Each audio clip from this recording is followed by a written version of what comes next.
సాక్షి అలాగే YCP take up చేసి వీళ్ళకి ఎందుకు ఉద్యోగం రాలేదో సమాధానం చెప్పండి అని చెప్పి వాళ్ళు ప్రశ్నించడంతో మళ్ళీ నిన్న విద్యాశాఖ అధికారి తమీం అన్సారియా అలాగే శాప్ ఎండీగా ఉన్నటువంటి భరణి వీళ్ళిద్దరూ కూడా ప్రెస్ మీట్ పెట్టి ఎవరిపై అయితే ఆరోపణలు వచ్చాయో ఎవరైతే ఉద్యోగం రాలేదు అన్నారో వారి గురించి పూర్తిగా వివరించడం జరిగింది. ట్విస్ట్ ఏంటో తెలుసా, వాళ్ళు మీడియా ముందుకు రావటానికంటే ముందే ఆల్రెడీ లిఖితపూర్వక సమాధానాలు ఇచ్చారు.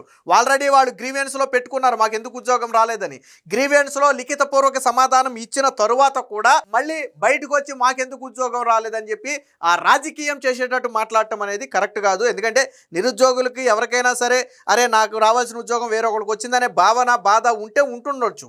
ఒకవేళ జెన్యూన్గా అది జరుగుంటే మనం యాక్సెప్ట్ చేయాలి. అక్కడ హారిజెంటల్ రిజర్వ్ ఇప్పుడు ఎవరైతే బయటకు వచ్చి మాట్లాడారో వాళ్ళిద్దరికీ హారిజెంటల్ రిజర్వేషన్ వల్లే ఉద్యోగం రాలేదు. అలాగని చెప్పి సుప్రీంకోర్టు తీర్పుని మనం కాదనలేం కదా. హారిజెంటల్ రిజర్వేషన్ అమలు చేయకుండా వీళ్ళకు ఉద్యోగాలు ఇవ్వలేరు కదా. సో రిజర్వేషన్ మీద మీకు వ్యతిరేకత ఉంటే దాని మీద పోరాడండి. హారిజెంటల్ విధానం వల్ల మాకు నష్టం జరుగుతుందని చెప్పి మీరు కోర్టుకి వెళ్ళండి. అంతే తప్ప ఎగ్జామ్లో అవకతవకలు జరిగాయనో లేదా అర్హులకు ఉద్యోగం రాలేదనో మాట్లాడటం కరెక్ట్ కాదు. నిరుద్యోగులు కూడా దీన్ని గమనించాలి. వాళ్ళకి బాధ ఆవేదన ఉంటే ఉండొచ్చు, బట్ దాన్ని కొంతమంది రాజకీయంగా ఉపయోగించుకోవడం వల్ల నష్టం మీకే జరుగుతుంది తప్ప వాళ్ళకి కాదు. వాళ్ళు ఎంతవరకు రాజకీయంగా ఉపయోగించుకుంటారు, తర్వాత వదిలేస్తారు, తర్వాత నష్టపోయేది మీరే. సో తర్వాత మాట్లాడాల్సింది కూడా మీరే. కాబట్టి ఆరోపణలు చేసేవాళ్ళు ముందు మీరు చేయాల్సిన ఆరోపణ కాదు, మీకు సమాధానం కావాలి. విద్యాశాఖ అధికారుల దగ్గరికి వెళ్ళండి. లేదు వాళ్ళు ఇచ్చింది మీకు నచ్చలేదు అయినా సరే మీకు సంతృప్తి చెందలేదు, కోర్టుకి వెళ్ళండి, తప్పులేదు. మిమ్మల్ని ఎవరో మాట్లాడొద్దు దాంట్లో, కోర్టుకి వెళ్ళండి. ఇదిగో నాకు రాలేదు ఉద్యోగం అని చెప్పి కోర్టుకి వెళ్ళండి. బట్ రాజకీయంగా రావడం వల్ల దాన్ని వైసీపీ పార్టీ ఏం చేస్తుందంటే రాజకీయంగా ఉపయోగించుకుంటుంది. సో మీరు అది గమనించలేకపోతున్నారు. సో ఇద్దరు వ్యక్తులు మొన్న పార్వతి అనే ఒక వ్యక్తి, భాస్కర్ రెడ్డి అనే ఒక వ్యక్తి, వీళ్ళిద్దరికీ ఎందుకు ఉద్యోగం రాలేదని సోషల్ మీడియాలో వాళ్లే మాట్లాడితే దాన్ని వైసీపీ ప్రశ్నించింది. సో దానికి ఇద్దరు కూడా ప్రెస్ మీట్ పెట్టి చాలా స్పష్టమైన సమాధానం ఇచ్చారు. మళ్ళీ చెప్పారు, ఎక్కడా కూడా ఈ పేపర్ అనే లీక్ అవ్వటం అనే పదమే లేదు. ఎందుకంటే అసలు ఇది పేపర్ కాదు, ఆన్లైన్ సిస్టమ్. 42,000 ప్రశ్నలు మొత్తం కూడా ఆన్లైన్లో సిస్టంలో ఆన్లైన్లో పెట్టి ఉంచుతారు. సో దాన్ని ఎవరు పడితే వాళ్ళు యాక్సెస్ చేయలేదు. రెండోది, ఎవరైనా సరే యాక్సెస్ చేస్తే అక్కడ టైమ్స్ ఉంటాయి, ఏ టైంలో యాక్సెస్ చేశారు, ఎంతసేపు దాన్ని ఆన్లో ఉంచారు, తర్వాత ఎప్పుడు లాగౌట్ చేశారు అనేది ప్రతి కూడా లాగ్ డేటా లాగా మొత్తం రికార్డ్ అయి ఉంటుంది. నిన్న వాళ్ళు అది కూడా చెప్పారు. అంటే రోజుకొక 20-30 సార్లు దాన్ని ఓపెన్ చేసి చూసాం కదా అంటే కుదరదు, అక్కడ రికార్డ్ అవుతుంది మొత్తం కూడా. ఇప్పుడు ఓపెన్ చేశారు, ఏ టైంలో ఓపెన్ చేశారు, ఏ టైంలో క్లోజ్ చేశారు అనేది కూడా అందులో ఉంటుంది. ఇద్దరు శాశ్వత ఉద్యోగులకు మాత్రమే దాని మీద యాక్సెస్ ఉంటుంది. దాని పాస్వర్డ్ ప్రతిరోజు మారుతుంది. ఇంత జరుగుతున్నా కానీ మళ్ళీ పేపర్ లీక్ అంటే అదేమన్నా ఫోటో తీసుకుని బయటికి పంపేదా, లేకపోతే జిరాక్స్లు ప్రింట్అవుట్లు తీసి బయటికి ఇచ్చేదా? సో అది సాధ్యపడదు. అంతా సీసీటీవీ నిఘా ఉంటుంది, మరో పక్క దాని లాగ్ టైం ఉంటుంది. ఇవన్నీ ఉన్నా కానీ ఏదో జరిగిపోయిందని చెప్పి వీళ్ళు ప్రచారం చేసే ప్రయత్నం చేస్తున్నారు. సో ఆ ఇద్దరికి సంబంధించి నిన్న విద్యాశాఖ అధికారులే వివరణ ఇచ్చారు. ఒకసారి చూద్దాం. ఇది మెగా డిఎస్సిపై కావాలనే పదే తప్పుడు ప్రచారం. వెబ్సైట్లోని మెరిట్ ఎంపిక జాబితాలు ఉన్నాయి, పరిశీలించుకోవచ్చు. క్రీడా సంఘాల మధ్య గొడవలపైనే పిల్ తప్ప డిఎస్సి మీద ఎవరూ పిల్ వేయలేదు. అలాగే అభ్యంతరాలు సందేహాలు ఉంటే ఎప్పుడైనా సమాధానం ఇస్తామంటే ఈ రోజు కూడా సమాధానం చెప్పడానికి మేము సిద్ధంగా ఉన్నామని చెప్పారు. సో పాఠశాల విద్యా డైరెక్టర్గా ఉన్నటువంటి తమీం అన్సారియా అలాగే శాప్ ఎండి భరణి ఇద్దరు కూడా నిన్న ప్రెస్ మీట్ అయితే పెట్టారు. అలాగే అక్టోబర్లో మరొక డిఎస్సి రాబోతున్నట్టుగా కూడా నిన్న తమీం అన్సారియా ప్రకటించారు. ప్రభుత్వ పాఠశాలలో ఉపాధ్యాయ పోస్టుల భర్తీకి అక్టోబర్లో డిఎస్సి నోటిఫికేషన్ విడుదల చేయనున్నట్టుగా తెలిపారు. సో డిసెంబర్లో పరీక్షలు నిర్వహిస్తామని నిరుద్యోగ అభ్యర్థులు ఈ కొత్త డిఎస్సికి సన్నద్ధం కావాలని చెప్పారు. నేను కూడా చెప్పేది అదే, మళ్ళీ డిఎస్సి రాబోతుంది. మీరు త్రుటిలో ఎగ్జామ్ మిస్ అయ్యి ఉంటే ఈసారి ఖచ్చితంగా మీకు ఛాన్స్ ఉంటుంది.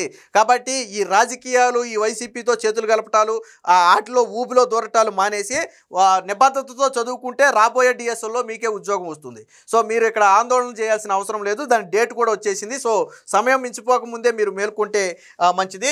ఇక ఆరోపణలు ఎవరి మీద వచ్చాయి ఏంటి అనేది ఒకసారి లోన్ ఉంది, ఒకసారి చూద్దాం. ప్రధాన ఆరోపణలు 2. 1 పార్వతి అనే మహిళకి సంబంధించి ఉద్యోగం ఎందుకు రాలేదు, 2 భాస్కర్ రెడ్డికి ఉద్యోగం ఎందుకు రాలేదు.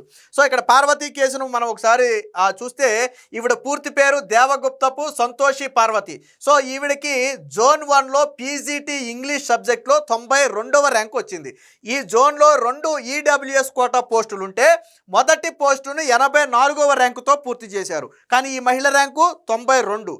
రెండో పోస్టులో వాస్తవానికి ఈ మహిళతో ఫిల్ చేయాలి, కానీ హారిజంటల్ రిజర్వేషన్ రావటం వల్ల హారిజంటల్ రిజర్వేషన్లో ఏం చేశారు, 852వ ర్యాంకులో వచ్చినటువంటి దివ్యాంగుడు, అంటే 40% వైకల్యం ఉందని వైద్య ధృవీకరణ పత్రం ఉన్నటువంటి మరొక అశోక్ కుమార్ అనే ఒక వ్యక్తికి కేటాయించారు. దాంతో ఈ మహిళకు పోస్ట్ రాలేదు. అంటే ఈడబ్ల్యూఎస్లో 2 పోస్టులు ఉంటే ఒక పోస్టు మెరిట్ ప్రకారం 4కి వెళ్ళిపోయింది. రెండవ పోస్ట్ ఏం జరిగింది, ఆ రిజర్వేషన్ ఏదైతే హారిజంటల్ రిజర్వేషన్ ఉందో ఆ రిజర్వేషన్లో భాగంగా ఒక ఫిజికల్లీ హ్యాండిక్యాప్డ్కి కేటాయించడం వల్ల ఈవిడికి ఉద్యోగం రాలేదు.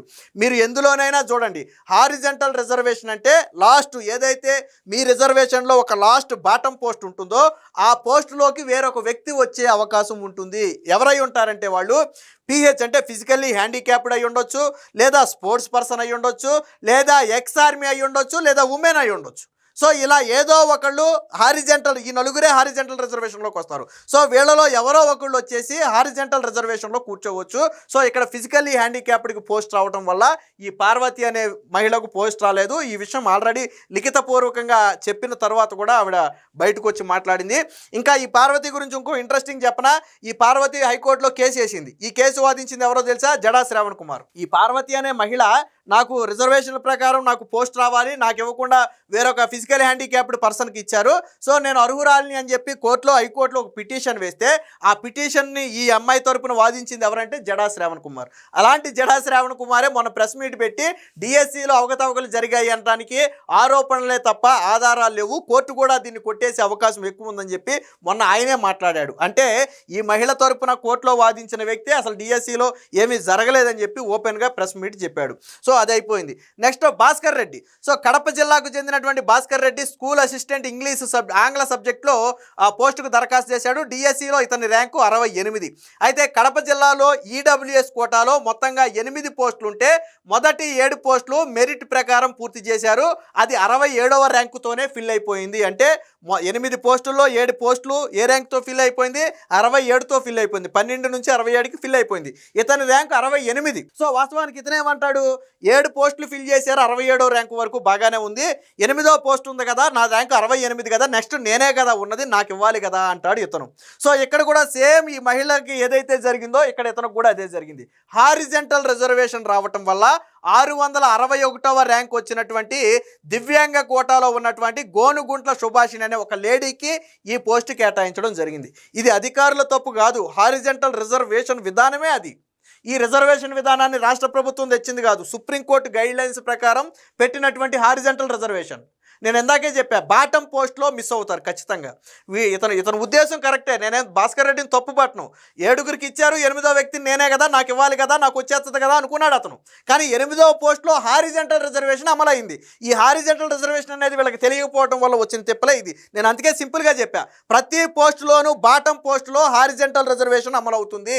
అందులో సేమ్ క్యాస్ట్ వాళ్ళు వచ్చి కూర్చుంటారు, మళ్ళీ వేరొకళ్ళు రారు. ఫర్ ఎగ్జాంపుల్ ఇతను ఎస్సీ అయితే అక్కడ ఎస్సీలోనే ఉంటారు, ఎస్టీ అయితే ఎస్టీలే ఉంటారు. అంటే ఏ క్యాస్ట్కి చెందిన వాళ్ళైతే ఆ క్యాస్ట్ వాళ్ళే అక్కడ కూర్చోవడం జరుగుద్ది తప్ప మళ్ళీ వేరొకరిని కూర్చోబెట్టడం కూడా కుదరదు. ఈ హారిజంటల్ రిజర్వేషన్లో physically handicapped, women, sports quota, ex army వీళ్ళలో ఎవరైనా రావచ్చు. బట్ ఈ 2 కేసుల్లో కూడా ఫిజికల్లీ హ్యాండిక్యాప్డ్ వచ్చారు, ఇంకొక కేసులో స్పోర్ట్స్ పర్సన్ రావచ్చు, ఇంకొక కేసులో ఎక్స్ ఆర్మీ రావచ్చు. సో ఎవరు వస్తారనేది మనం చెప్పలేము. అది సో హారిజంటల్ రిజర్వేషన్ విధానాన్ని బట్టి ఉంటుంది. ఇది జరిగింది. కానీ వీళ్ళేమంటారు, నాకు అన్యాయం జరిగింది అంటారు. సో వీళ్ళిద్దరే ఆ వైసీపీ సోషల్ మీడియాలో కావచ్చు, వీళ్ళిద్దరికే ఎందుకు ఉద్యోగం రాలేదని అడిగారు. సో ఎందుకు రాలేదు, వాళ్ళకు వచ్చిన ర్యాంక్ ఏంటి, ఏ ర్యాంక్ వరకు ఫిల్ చేశారు, తర్వాత ఎవరికి ఇచ్చారు అనేది కూడా క్లియర్ డేటా ఉంది. రెండోది ఆన్లైన్లో ఇప్పటికీ చాలామంది డేటా లేదు అంటున్నారు.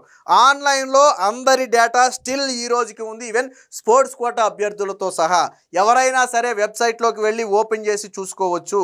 ఎవరికి ఏ పోస్ట్ ఇచ్చారు, ఏ ర్యాంక్తో ఇచ్చారు, ఎంతమందికి ఇచ్చారు అనేది క్లియర్ డేటా ఉందని చెప్పి నిన్న అధికారులే చెప్పడం జరిగింది. మొత్తంగా ఇటీవల సోషల్ మీడియాలో వచ్చినటువంటి ఈ ఫేక్ ప్రచారానికి కూడా అధికారులు అయితే ప్రెస్ మీట్ పెట్టి సమాధానం చెప్పారు. కాబట్టి ఇప్పటికైనా సరే ఇన్ని ఆరోపణలు చేశారు కదా, ఎక్కడా కూడా కోర్టులో ఒక్క దాంట్లో కూడా అనుమానం కలుగుతుందని కోర్టు కూడా చెప్పాల. 335 పిటిషన్లు ఉన్నాయి ఈ రోజు హైకోర్టు